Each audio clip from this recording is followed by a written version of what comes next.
Today I am speaking with Emilio Thomas, also known as Sásamu, a Belizean Garifuna artist whose work weaves together culture, sound, and the story of his community in a very powerful way.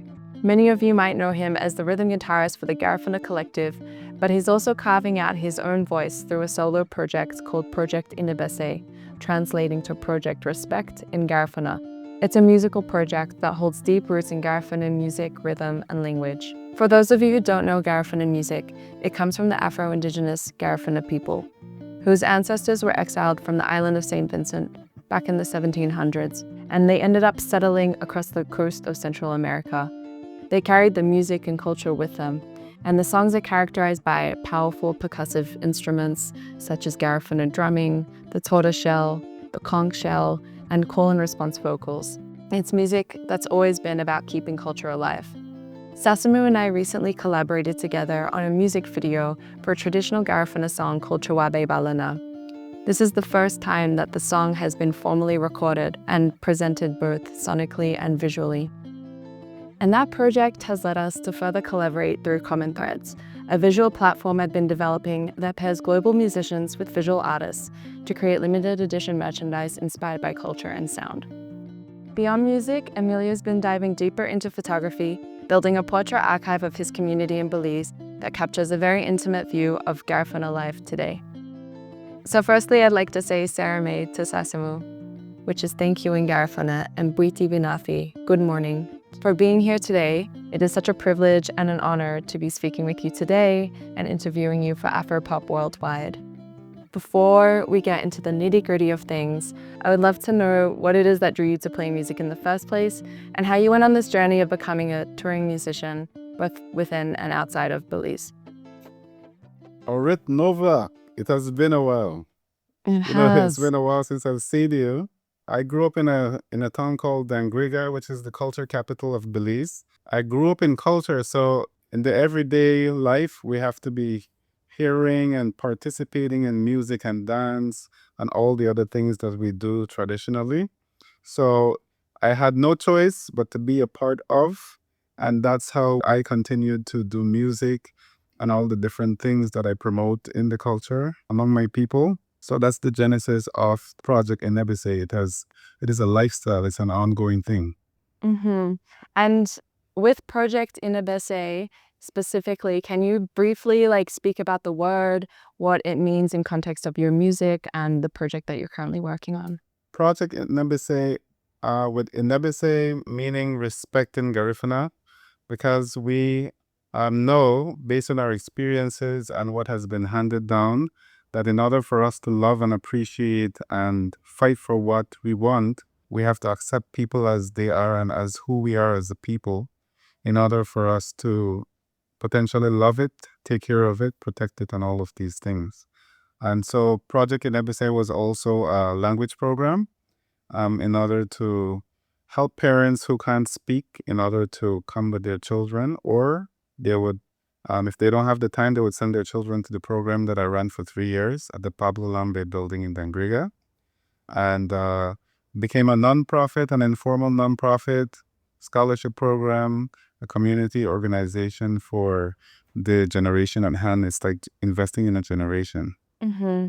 So it started as a language program and then it moved to Yes. becoming a musical project. Yes. And eventually, because of another project called Project Onababa, it had to do with gathering of elders who knew a lot of the traditional songs and to recall the lyrics and to discuss over a period of years to talk about the meaning of the songs, the stories of the songs and stuff like that. And we were a part of it. And so a number of the songs that we perform are a result of those workshops that we attended. We got opportunities to continue on as a performing group, and we have decided that we are going to take it to the next step and make Project Inebese a significant representation of Garifuna music here in Belize and beyond. Within this new space that you're carving out with the band, how do you see it differing from the Garifuna collective and the work you've done in that specific music group? I see Project Inebese different, being a younger group of performers, and we have more aspect of the music culture of the Garifuna people. The Wanaragua, the Terikanare, the Hugu Hugu, which we also perform on the Garifuna Collective, of course. We do it in a way whereby we want each representation of the genres that we have to be on the stage. And so when people get curious and when they see these instruments that are special to our music, like the turtle shells, when they see them combined and they see the different dances and rhythms, they get curious and want to know more of where did this music come from? Where is this coming from? How can we hear more of it? And when they go to the source, that's when they start to interact with the other elements of the culture. Now, moving briefly to our project that we collaborated on together, Chawabe Balana, the Garifuna song that you had chosen to record professionally and that we then made a music video for during the time of the November 19th celebrations in Belize. Could you speak to the decision to record that song in particular and what the meaning of it is to you? To me, that song has to do with someone who is transitioning to a new person, and they have decided that whatever wasn't working is no longer applicable. So they wanted someone to be an ear. So they called the person, pull your chair, I want to talk to you about these things. And it's something that you can relate to society. Doesn't matter where you are in the world, what language you speak, everyone can relate to when they're feeling the change happening, they want to go forward and they want to share it with someone. And I think when they hear it outside, while interacting with another human being, I think that is where they know for sure that, hey, this is something that I want to do, so I'm going to do it. And they're being present with that transition. So that's what it means to me. And I chose that song because, like I said, at Project Ona Baba, it's a song that I really fell in love with from the first time I heard it. I heard the potential, I felt connected to it. That song had a lot of experience. I heard all the experience in that song. So what I did when I started to sing it and learn it and teach it to others, I spent so much time on that song, arranging it the way it sounds now. And working with you, Orit, was like crazy because it reminded me of when I was in Panama the year before. And that's when I met the producer, Alicia, and she wanted to record me. And that's the first song that came to mind. And then there were other musicians involved who played specific and special instruments of Central America, and they loved it. And the way we recorded this song, it was like in total noise at the festival. I don't know how they got the sound to even sound because it was a lot of trance music in the background and stuff like that. We were in this little building, a section of it. It was crazy how we recorded it. And we didn't really have headphones, so I was there directing the other guys, when the stops are gonna happen and all the dynamics and stuff. And so when we collaborated together to do the video part of it, I had no idea that it would sing so well. I mean, like, it's very incredible what you do. So, so thank you very much for that. It's crazy. No, thank you. It's such a privilege to work together and to be in Belize, like hearing the music live, like having that song in context amongst many others was just a very unique experience for me because I think as a listener of Garifuna music, I didn't have the real cultural context and experience for it before having been there. So thank you for your trust as well and working together on that. One last thing about that, I think seeing that song in the music video, it inspires me even up to this day when I would watch it. It inspires me to do the same, like to repeat that process with the other songs that I really like from the other program. And I think that sitting down with the skilled musicians that I've mentored and also those who I've worked with, I think we can really do some incredible arrangements. Even for one single song, we can have different versions of creative work, because I think we need to take these songs further. It's all about the songs, and in our culture, songs were not measured traditionally by how much money you make from it. It was measured based on how far it reached, So when it's created in this community, it was measured by how many communities down did the song survive and get to. So that song has traveled through time. And I think that this is the result of whatever it signifies in the history of the Garifuna music culture, that whatever we're doing with it, collaborating, I think it is a sign to do the same for others. Yeah. And when you are taking an older song that maybe has never been professionally recorded before and interpreting it, what inspires the arrangement when you are sitting down to think about what songs to bring to life in a new way? The arrangement is inspired by the lyrics and the vocals. So when you have someone singing the song or I am singing the song, I find the chord progression for the song, and then you start to hear other things come in. And I think that basically what I've always been interested in is that when I'm creating a song or a sound recording project, I want to use the instruments that are used in our music. So for the other project, I want them to be strictly the instruments that you would see on stage with Project Inebise. So that is the process. We see how everything can fit, create a lot of space so that, the instruments don't fight with each other. And every single thing has to complement the vocal track. So sometimes a project can take a year or more because you would put something in and then later on when you put other stuff, you realize it doesn't work this way. So you have to change it again so it doesn't take away. Because sometimes the less is more. So that would be the process. What you're speaking to sounds very harmonious, and I think that translates to the visuals and the way we captured many musicians of different age groups performing together. When we were working together, I was surprised by the fact that you were insistent on being captured amongst all the musicians. Can you speak to that decision to not so much center you as separate from the other musicians, but to focus on everyone that is playing the song together? In our music culture, it's important to display or carry out idea or concept of community. And so I grew up in a time where Dangriga, where I come from, the cultural capital, was a community. Like it was very much of a community where you see people come together and do things together. It didn't matter how much you had, you just bring what you have and nobody would say anything about you didn't bring like as much as me.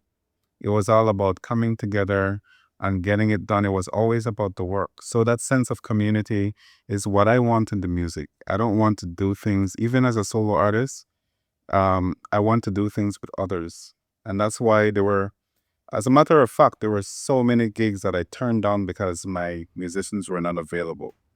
And I wouldn't go and do it by myself. The nature of what was needed, I wouldn't go and perform by myself.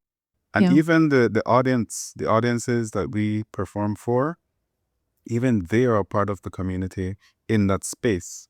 So it's not just the musicians playing, it's always us as a family, because if you really listen to a lot of the songs, you would hear the artists say, Niduhayo, Namulenu, things like that. We're always addressing people as siblings or family. Because once you're in that space, and that it's almost like you're sharing deity, you're sharing energy together. So that is the reason for that. And I want the music videos to always reflect the sense of community, because I think that is going to inspire a lot of places and people to remember the value of community. Definitely. I think that really stood out to me about working with you and capturing people on the day. You really feel like the passion for the music and how everyone is so absorbed in what they're doing and present with their instruments. It's quite a special experience that I feel translates very well on camera.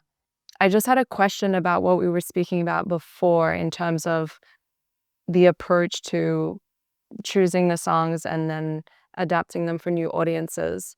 Do you find that there is ever debate around how that should be done, or kind of conversation amongst the other musicians that we should go in this direction or this direction? Or is there very much like an openness around that? I think generally as much as we own all the songs, meaning if you really think about it, all Garifuna people are related. You just have to know, or maybe if you're interested, find out how far down the street. And so when we are creating, it is a personal thing. It is a personal connection to the song that belongs to us. So there is total openness to be creative about it. Sing it the way you want, recreate it the way you want in a sound recording. So there's always openness. And if you're doing a collaborative work, of course, everyone's going to respect each other and contribute their part. And then in the end, you have a product that had to do with the collaborative energy of the group. And like on that, with collaboration with musicians or artists from like filmmakers or different backgrounds, what are the kind of collaborations you're focusing on most right now? What feel the most meaningful to you? The collaboration is your community become my community when we collaborate, and collaboration is the way forward. So whatever opportunity comes for me to work with more Garifuna musicians or others, I'm very open to it. But at this time, I want to do as many collaboration with people of different languages, different instrument backgrounds, geographic locations. I want all of it, because this is the time and this is the way how the music is going to travel. Remember, it was always measured by how far it traveled geographically. Yes. So even remotely, we can do this. Collaboration is so easy now. I don't need to go all the way to China. I don't need to go all the way to Africa. The social media is there. AI is there to guide the process of connecting with others. So I think that is the way that we're moving forward. And we want to do more collaboration with all the creative pieces. Even in like inviting film people, create an entire treat in Belize. And, you know, so once they come and interact with the Garifuna people and the culture, it's going to be a life-changing experience for all. And I think as well from like a business and economic standpoint for artists, this is like very much creating an open playing field for people to build their careers and their businesses in whatever area it is that they are working in. And so I want to use this as an opportunity to talk about Common Threads, which is a new platform you've been consulting on with me, helping independent artists to build new revenue streams through curated limited edition merchandising. And just from your experience, how important is it for artists to understand that music is also a business? And how do you see projects like this changing the way that artists think about earning independently, especially those that are not represented by major labels, maybe new to the industry or not, but trying to grow their presence? That's a great question with many parts, Orit. I would tell you what my friend, my very best friend in the music realm, he's a producer called Spice, and he's in New York right now. And he would always say that music in this industry, it's 90% business and 10% music. So I think one should treat music as a combination of both, like they're not separate. I think Common Threads is a good way forward for musicians who are independent. We live in a time whereby record labels are no longer really needed. We're not saying that, you know, they shouldn't exist, but a lot of artists will not get an opportunity in a lifetime to be a part of a record label or to sign a deal. So what do you do? And I think Common Threads could be the environment whereby you go there, you build trust, you figure out what you want, and then it's going to lead you to the different things that you will need to bring people to you. The merchandise. The average musician doesn't know a lot when it comes to business, and we have to put ourselves in the position to trust and a trusted entity like Common Threads in order to put the business into play, you know? And so you can't do it, you don't want to do it, trust someone to do it. And I think this has been, from my experience, a very effective way. And then once you see that it is working and you want to continue, then you do. Another option is your experience with Common Threads is that you're going to be asking yourselves relative questions. And eventually you may start to do these things yourself from the experience of being a part of Common Threads. So I would encourage any artist or musician to be a part of the Common Threads community. Let it execute all the different parts of the business in consultation with you, and then pay attention to what happens next. Yeah, thank you for that. I think there's so much that can be learned from working with people in different areas, and that I think the end goal with a project like this, or with collaborating with someone from a different area to you, is to always like learn more about that process so you can implement it into your own work. So that's a great point. It may act as a meeting place as well for artists. Yeah. Now pivoting a little bit, but beyond music, you've also been working on photography and capturing portraits of people in your community. I want to talk about, what does this visual work mean to you, and how does it connect to the larger mission of what you are doing in music and in film? Personally, have never seen images captured of the Garifuna community like that before, so they're also very unique. And yeah, I'd love to hear more about your process and why you took on photography in the first place. That's a very interesting question, Orit. And to tell you the truth, with all the countries that I've been, I ask the hard questions. How do you see yourselves? How do you see other people? And how you utilize the space that you occupy? And so culture for me is different, because it's the way you do every single thing. And so I would not go to you and tell you how to cook rice. I want to learn the way you do it. If you want, I can teach you the way that we do it. And by the end of the day, you have so many options when you want to cook rice for the week. And so when it comes to perspective, language in specific, when you learn a new language, you learn a different way to see things in your life or things in your environment. So every time when I interact with a people, I get to develop a new lens. And so when I come back home, I do not come back home the same version of me. There's always an update like Apple. And so when I return to my community, I see things differently. It's almost like I'm not a part of it. I'm there, but I'm also outside. And so I come back, I see these images, and I see them before I even capture them with my camera. And I think that to document a people, it is very important that someone from the community does that in that sort of way and present it in a special way to others, to the world. So that is what I've been working on. Photography is very important to me, still images, because those things like later on people are going to like super appreciate. And plus I'm documenting things to let people know that, hey, this is what it used to look like. And sometimes old becomes new again just because of the pictures. So photography, I fell in love with it.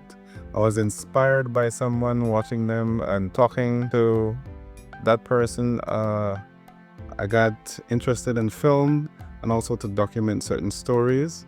Photography for me is an introduction to film, because I want to document all of these stories and also these processes of building instruments and other tools and things like that among my people. But more so the documentaries with the stories of the past, and so that people could have an idea what it means to be Garifuna and how, what are the struggles that our people went through, but more importantly, what we are now and what can we do to move forward to make things not better but different, whereby we build a stronger foundation in every single aspect of the culture. Well, firstly, we're so excited to see what comes next, whether it's a film project or a different photography collection. But I want to know as well, what has been the response so far in Belize, in the community, to the people you've been capturing? I know you recently had an exhibit which toured around the country. What has that been like for you, putting the work out there and getting response from the community and outside? It has been inspiring because children are always involved, and in Belize, there are not many options of what one can do in the future. So, photography and the way I present it at the exhibits, I use it as a tool to inspire someone that no matter what they want to do, it is important to venture or enter into mastery. So, for example, with my time, I only do things if I want to master them, or else I'm not going to start it. So mastering that skill, that attitude, whatever it is like super important because it shows you something about yourself. You're speaking to yourself. And once you have spoken to yourself and then you recognize your ability, your potential, then you're going to repeat that process in another area. So that's like super important. And the pictures, the portraits are on tour. I did my second exhibition in Benke, and they're going to have other locations in the country leading up to December, once a month. Okay, that's amazing. And Mm-hmm. such a great opportunity, as you mentioned as well, for a younger generation to learn about different career pathways and what can be taken Yes. on, Yes. how to grow the arts and the culture area, because visual documentation is such an important aspect of Yes. that. And I think at this point, all the different pieces that are documented, I think that they're going to inspire something great in the future because a single picture, a single piece in the documentary about one of the instruments or tools or some story can inspire a movie, for example, Yeah. because there are a lot of things that may not exist in a time from now and they will be documented, so they're going to be there for a generation to interact with, and that can be a part of what they're going to express in however they want. Yeah. It seems that there is still a very strong connection to traditional ways, at least from my experience in Belize. I did observe a lot of children learning how to play Garifuna drums. What you're saying, it's speaking to a growing of that area and maintaining Yes. and preserving what has been so it can be taken into the future. And speaking of taking things into the future or introducing them to new audiences as well, um, you have this upcoming two very key performances or events later in this year. One is the Belize Investment Summit, and the other is the World Expo in Japan. Two very exciting events, I can imagine. How are you thinking about cultural translation in these spaces? Um, Especially, I guess, in Japan, where it is just very different entirely. What is your approach to bringing Garifuna identity to new global audiences? Well, because of my background in linguistics, not as a profession, but I did a course in linguistics while I was attending this college, and and then I took it on personally upon myself to learn certain elements of language, and that is what allowed me to learn other languages easier. And I recognize that there are certain similarities with Japan because we're going to the World Expo in Japan in Osaka. And so I'm going to use that in order to let them see the similarities as well with the Garifuna language, the Japanese language. I'm going to put myself in the position to ask many questions and learn from them. And in that moment, they will recognize that I am also open to sharing. So I have, because of my involvement in the different parts of my culture, I have a lot to offer when it comes to sharing, to representing the different aspects of the Garifuna culture. The Belize International Investment Summit, I'm going to perform there for the first time.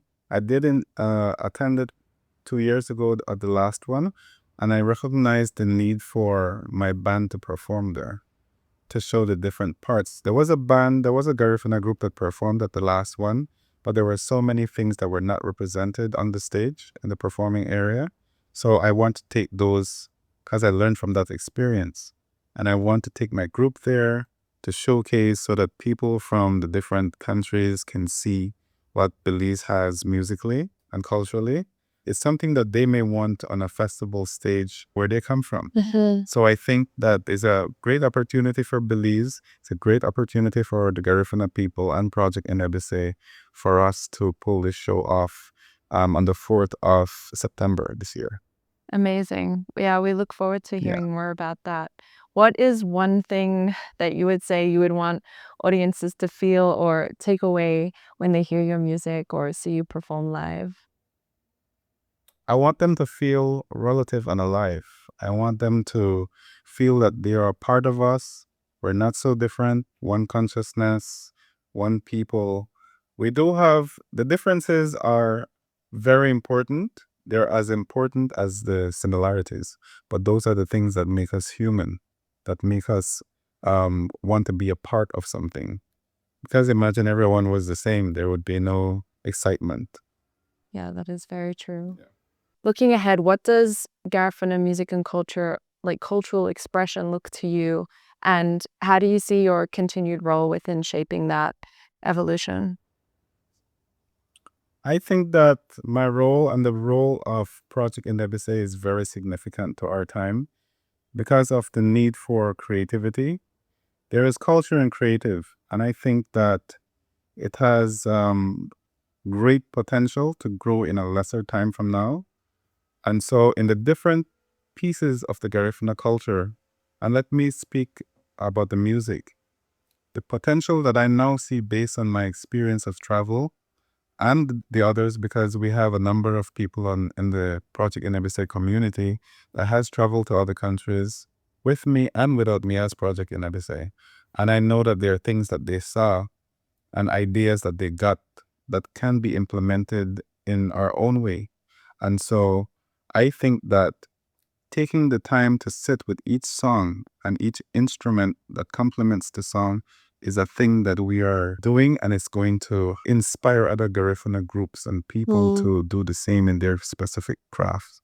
So I think that this is an opportunity for us to be an example, and I think this is an opportunity for others to evolve what they have as well. Mm, that's such a, Yeah. yeah, that's such a beautiful point. Well, Sarah May, Emilio, thank you so much. That is such a beautiful sentiment and note to end on.